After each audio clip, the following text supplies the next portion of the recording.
অভ্যুত্থানের মধ্য দিয়ে বাংলাদেশের মানুষের বুকের উপর থেকে জগদ্দল পাথর, ইতিহাসের বর্বরতম নৃশংসতম শাসক লেডি ফেরাউন খ্যাত শেখ হাসিনা উৎখাত হলো এবং বাংলাদেশ তার ফ্যাসিবাদ থেকে মুক্ত হলো। ঠিক 5ই আগস্টের একদিন পরে বেগম জিয়াকে হাসপাতালে দেখতে যাওয়ার সুযোগ আমার হলো এবং সেখানে ডক্টর জাহিদ সাহেবের বদান্যতায় দীর্ঘ সময় একান্ত সাক্ষাতে ওনার সঙ্গে কথা বলার সুযোগ হলো। চিন্তা করেন, যেই মহিলা অশীতিপর বয়সে জীবন মৃত্যুর সন্ধিক্ষণে দাঁড়িয়ে যার দ্বারা এমনভাবে নিগৃহীত হয়েছেন, অপমানিত হয়েছেন, নিজের প্রিয় বাস্তু ভিটা তাকে ছাড়তে হয়েছে এবং জীবন মৃত্যুর মাঝামাঝি দাঁড়িয়ে বছরের পর বছর কারাগারে তাকে নিক্ষিপ্ত থেকে মৃত্যুর প্রহর গুনতে হয়েছে, যার উপর অত্যাচার এবং নির্যাতনের কোনো সীমা ছিল না, সেই বেগম জিয়া যখন জানতে পারে তার সামনেই তো ঘটছিল বাংলাদেশের এই পরিবর্তন, পট পরিবর্তন, শেখ হাসিনার এই পতন, স্বাভাবিকভাবেই তখন তো তার সঙ্গে কথা বললে প্রতিক্রিয়ার মধ্যে শেখ হাসিনার কিছু পর্যালোচনা, শেখ হাসিনার শাসনামলের কিছু জুলুম নির্যাতনের কিছু বিবরণ, তার ক্ষোভ, তার দুঃখ, মর্মবেদনার কিছু গল্প উঠে আসার কথা। আমি বিস্ময়াভিভূত হলাম। তার সঙ্গে প্রায় আধা ঘন্টার মতো আমার কথা হলো। তিনি আধা ঘন্টার মধ্যে একবারও শেখ হাসিনার নাম উচ্চারণ করেননি। তিনি পূর্ণ সময়টায় দুটি কথা বলেছেন। একটা হলো আমার মরহুম বাবা শাইখুল হাদিস সাহেবের সঙ্গে তার রাজনীতির কিছু স্মৃতিচারণ তিনি করলেন এবং আমাকে সেজন্য অভিনন্দন জানালেন। আর দ্বিতীয় আরেকটি কথাই তিনি বারবার বললেন। তিনি বললেন যে আপনাদের কথা মানুষ শুনে, আপনারা মানুষকে গিয়ে বলেন, দেশের জনগণকে গিয়ে বলেন, কেউ যেন দেশের সম্পদ নষ্ট না করে।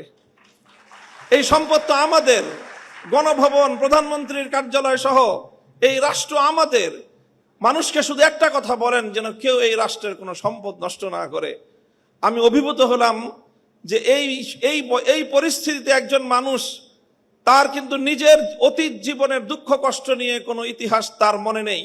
তার শুধু মনে দেশপ্রেম, মানুষের ভালোবাসা, দেশের সম্পদের ভালোবাসা, দেশটা যেন এগিয়ে যেতে পারে।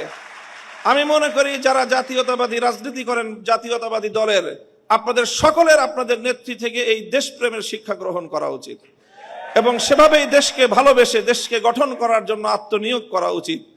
এবং আমি ওনার ব্যক্তিগত জীবন এবং তার অর্থনৈতিক স্বাবলম্বিতা সম্পর্কে যে তথ্য আমরা জানি, সেটা আসলেই বিস্মিত হওয়ার মতো যে 3 বার বাংলাদেশের রাষ্ট্রপ্রধান, প্রধানমন্ত্রী থাকা পরেও তার অর্থনৈতিক যে সক্ষমতা, তার যে সাধারণ মাত্রা, সেটা বিস্মিত হওয়ার মতোই।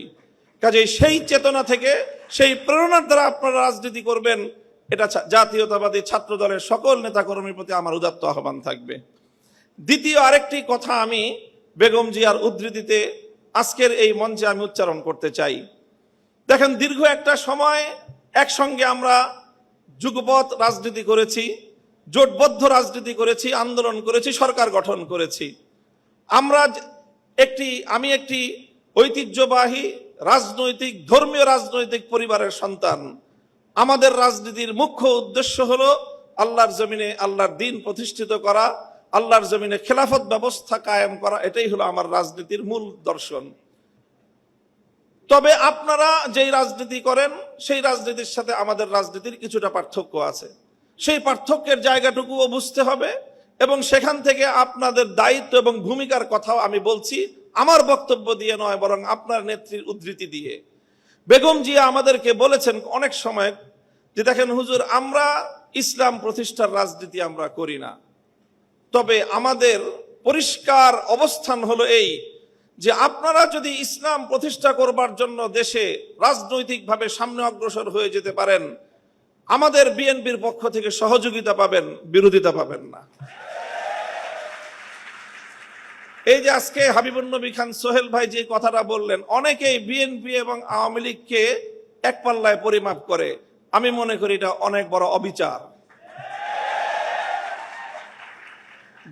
আওয়ামী লীগও ইসলামিক রাজনৈতিক সংগঠন নয়, বিএনপিও ইসলামিক রাজনৈতিক সংগঠন নয়, তবে এই দুটির মধ্যে ঐতিহাসিক অনেক ব্যবধান রয়েছে। সেই ব্যবধানটার কথা আমি আরেকটা উদ্ধৃতি দিয়ে একটু স্মরণ করিয়ে দিতে চাই। বাংলাদেশ জাতীয়তাবাদী দলের একজন মরহুম নেতা, সাবেক মন্ত্রী চৌধুরী কামাল ইবনে ইউসুফ, আপনাদের অনেকের নাম মনে থাকার কথা, তার একটা উদ্ধৃতি, তিনি একদিন এক প্রসঙ্গে বলেছিলেন, একটা কথা বলতে গিয়ে বিএনপির প্রতি তার নিজের যে অধিকার, সেই অধিকার সাব্যস্ত করতে গিয়ে বলেছিলেন যে বেটা আমি 200 বছর ধরে বিএনপি করি। কি বলেছেন? 200 বছর ধরে আমরা বিএনপি করি।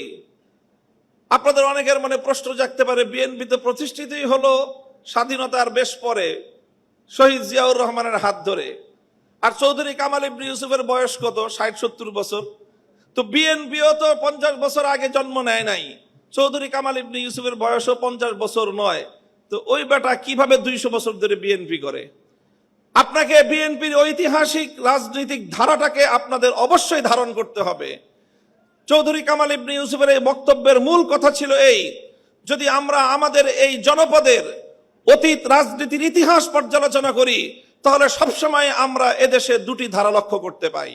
সেই অবিভক্ত ব্রিটিশ আমল থেকে যখন ঢাকা বিশ্ববিদ্যালয় প্রতিষ্ঠার ঘোষণা এসেছিল, যখন ঢাকাকে কেন্দ্র করে পূর্ববঙ্গের উত্থানের ঘোষণা এসেছিল, যখন মুসলিম জাতিসত্তা প্রতিষ্ঠার ঘোষণা এসেছিল, তখন এই বঙ্গ অঞ্চল থেকে কিছু মানুষ তারা ঢাকা বিশ্ববিদ্যালয় প্রতিষ্ঠার বিরোধিতা করেছিল।